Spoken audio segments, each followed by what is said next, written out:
করে ফেলার পরে আমাদের এখানে এইটা আমরা এখানে নিয়ে আসবো। নিয়ে আসার পরে আমাদের এখানে এটা মাইনাস রয়েছে, এখানে মাইনাসটা আমরা আনলাম। আনার পরে আমাদের 3a প্লাস বি এখানে কিন্তু মাইনাস হয়ে যাবে। কিভাবে মাইনাস হচ্ছে? এ মাইনাসটার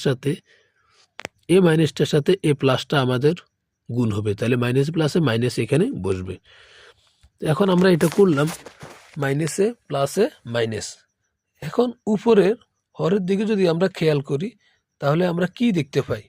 উপরের হরের মধ্যে আমাদের এ হচ্ছে কয়টা? 3টে এ থেকে একটা এ চলে যাবে। একটু খেয়াল করো, আমি তোমাদেরকে মার্ক করে দেখাচ্ছি। এখানে হচ্ছে -3টে এ, এখানে হচ্ছে প্লাসের একটা এ। 3টে এর আগে আছে মাইনাস, এর আগে আছে প্লাস। দ্যাট মিনস প্লাসে মাইনাসে মাইনাস মানে হচ্ছে বিয়োগ। মাইনাস মানে হচ্ছে বিয়োগ, মানে 3টে এ থেকে একটা এ বিয়োগ হবে, আর থাকবে 2টে এ। তো যে কারণে এখানে আমরা এখানে 2 এর কাজটা করেছি। 2 এ হচ্ছে এখানে 2a। এরপরে আমরা চলে যাচ্ছি বি এর কাজটায়। লক্ষ্য করো এখানে 3b এবং -b, তার মানে হচ্ছে 3টে বি থেকে একটা বি চলে যাবে, আর থাকবে 2টে বি। যে কারণে আমাদের এখানে 2 এবং বি এটা উপরে লবের মধ্যে 2b আকারে এসেছে, এবং নিচে তো আমাদের b - a এটা থাকবে। এখন b - a এটা থাকার কারণে আমরা কি করব? উপরে b - a নিচের b - a কাটবো।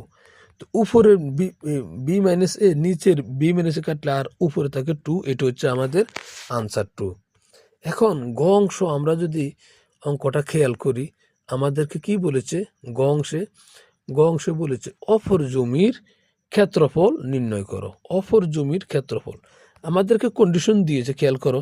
একটি জমির ক্ষেত্রফল দিয়েছে এবং ওই জমির দৈর্ঘ্য এবং প্রস্থর সঙ্গে, ওই জমির দৈর্ঘ্য এবং প্রস্থর সঙ্গে অপর একটি জমির দৈর্ঘ্য এবং প্রস্থের অনুপাত 4:3, 3:2।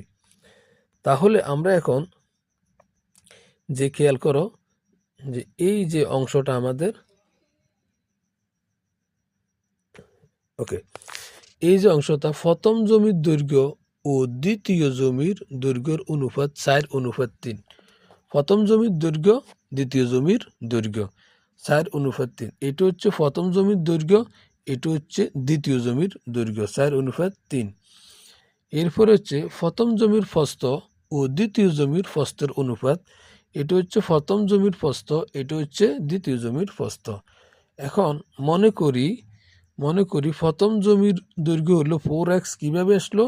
এই 4 এর সাথে